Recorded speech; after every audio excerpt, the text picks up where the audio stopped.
As many of you probably know, over the weekend, 3 U.S. soldiers were killed in an Iranian-backed drone strike in Jordan. In addition to those 3 soldiers who were killed, 34 U.S. soldiers, that is at least the number right now, were injured in this drone strike. This took place at Tower 22, which is a United States outpost in Jordan, which hosts about 350 United States soldiers in the region. And again, this strike was carried out by what's called an Iran-backed militia group. And there are reports that Hezbollah may have somehow been involved, or at least some Hezbollah members may have been a part of this militia group. But the important thing to know is that it is supported, done, and backed by Iran.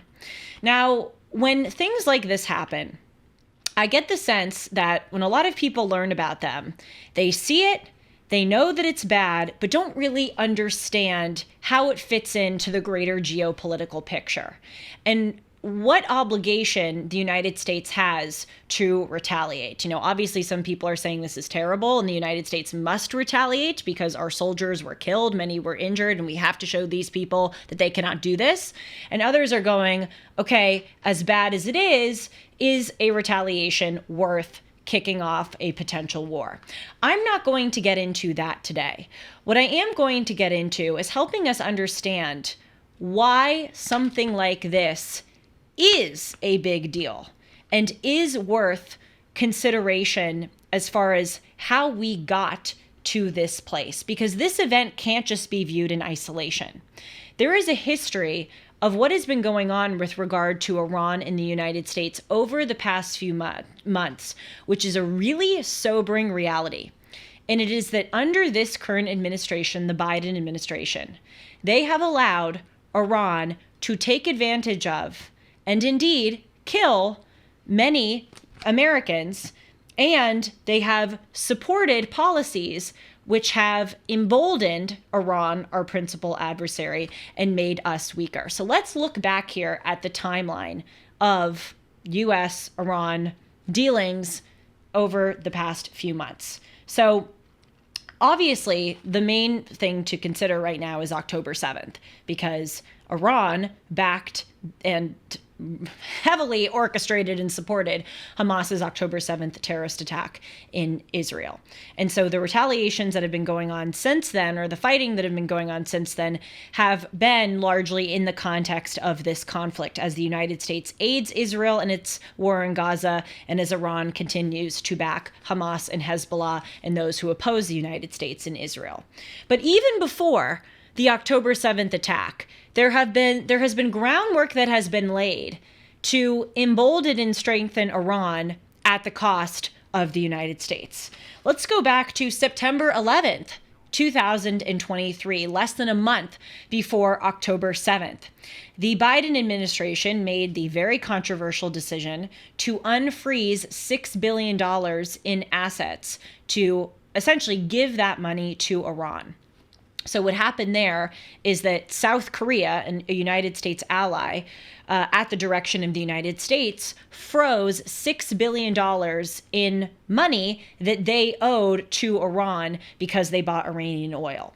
And what we, the United States, did is we encouraged and made South Korea freeze those assets so that we could have diplomatic leverage over Iran.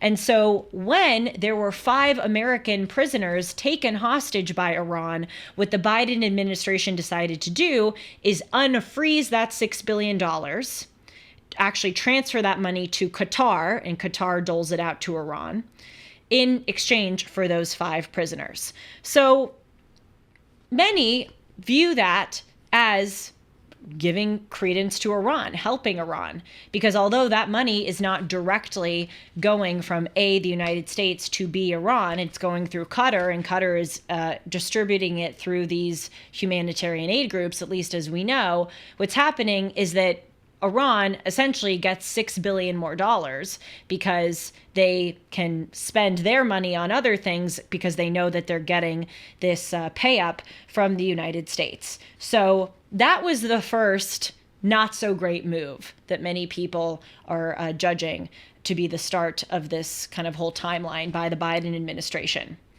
As if that wasn't enough, after October 7th, in November of 2023, in addition to those $6 billion that were unfrozen by the United States to go to Iran in September, the Biden administration did it again after October 7th.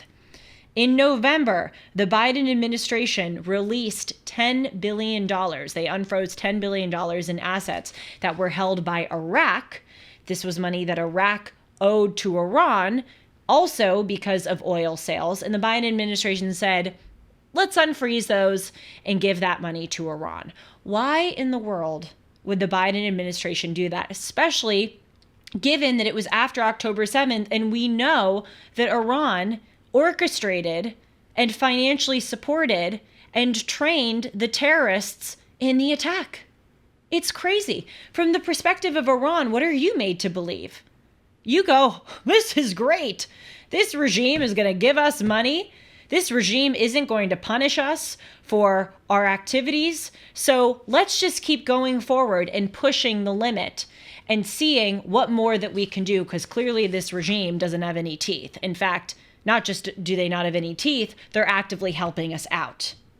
And so it shouldn't be any surprise to us that since October of 2023, over the past 3 to 4 months, there have been over 150 Iranian proxy attacks on U.S. forces in the Middle East. This is a direct quote from the Wall Street Journal. Many of those troops in those 150 proxy attacks, they were the victims of those attacks. Many of those troops suffered traumatic brain injuries. In fact, one attack that occurred on Christmas Day left a U.S. Army pilot in a coma. What has happened? What has the Biden administration done in the wake of those 150 attacks since October? The answer is nothing, except for give them more money. Well, Iran sees that it can keep pushing it, and they've done that.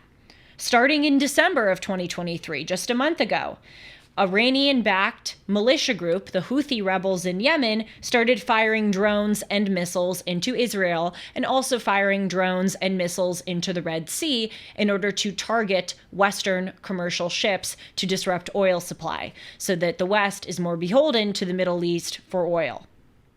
Well, the United States has launched some retaliatory strikes against the Houthis, but to this day, the Houthis continue to successfully launch drones and missiles into the Red Sea, including targeting U.S. commercial ships with very little condemnation or retaliation on our part. Iran also planted a spy ship into the Red Sea. What has the United States done about that? And just 2 weeks ago, on January 11th, 2023, Iran decided to just, again, kick it up a notch, and they seized an oil tanker off of the coast of Oman, which is really something that we should pay attention to. Again, it doesn't seem like that big of a deal. What's an oil tanker? Well, we need oil from the Middle East, and if Iran has control over that, we are more beholden to them.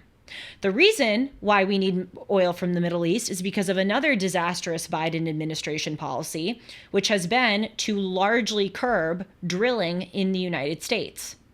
They have shut down many drilling sites. We were actually energy independent under President Trump, but under President Biden, he shut a lot of those facilities down because, climate change. But it's okay if people are drilling in the Middle East and we're buying that money from dictatorial regimes. That's not harming climate change. That's not exacerbating, I should say, climate change. But if we do it in the United States, it definitely is exacerbating climate change. So it shouldn't be any shock to us that Iran did what they did this past weekend, drone striking 3 U.S. soldiers, killing them, and injuring dozens of others. We have given the mouse a cookie over and over and over and over. So what would you do if you were in their position? You would take advantage of that and keep pushing the limits. And the final thing I'll say is that Iran is not just looking at the past few months of history of the way that the United States has shrugged off or indeed emboldened the Iranian regime. They are looking at a much wider picture too, which is further allowing them to harm the United States, seize oil tankers, put spy ships, execute drone strikes. They're looking at the general defining feature of the Biden administration, which is weakness, not just with regard to Iran. They saw the way that the Afghanistan withdrawal worked out, that we really didn't care and in fact allowed billions of dollars of American weaponry to go into the hands of the Taliban. They see that. They see that we are allowing an invasion on our southern border of over 7 million illegal immigrants coming through our country over the past 3 years. They see that in our country, there are swaths of people, young Americans, indeed the base of the Democratic Party, at least the young base, I should say, not the older base, who are fervently anti-American, fervently anti-Israel, pro-Hamas, pro-Iran. So they're looking at a general picture here, and the general picture isn't so great. So what we need to do, I'm not going to get into the realm of how specifically we should retaliate. I don't know. But the best way that what we can do to retaliate is to elect someone in 2024 who will restore strength to the United States of America, who will make Iran and other powers, adversarial powers, look at us and not think that they could take advantage of us so easily. And I'm sorry if that's heavy-handed. I don't like getting into the realm of saying, oh, please vote for this person, or, be mindful of the election. I don't always like doing that. But this is heating up, and we are at a crucial geopolitical moment where we need to restore strength, or things like this and far worse, mark my words, will continue to happen. Thanks for joining me. I'll see you soon.